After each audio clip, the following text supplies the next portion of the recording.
2014 International Tandem Axle Day Cab Tractor. Don't run away. I know what you're thinking, but don't worry. It's got a Cummins under the hood. 15-liter ISX making 400 horsepower. Wow, Friday afternoon here for you. Let's take a walk around, see what we got going on. Nose and cab's in pretty good shape.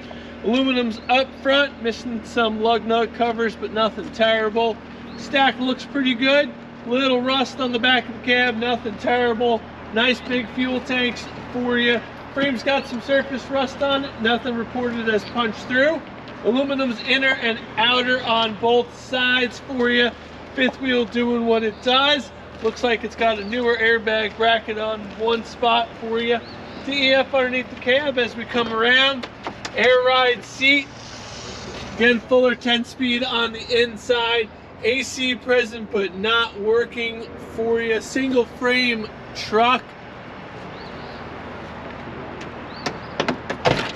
5 markers out, 1 reverse light out. Washers works, wipers, city horn all good, fan blower's good, ABS light is not on, check engine light is on.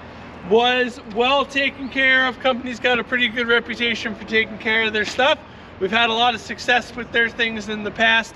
So come on by, check it out. Wholesale pricing to the public right here at Arthur Trovey & Sons.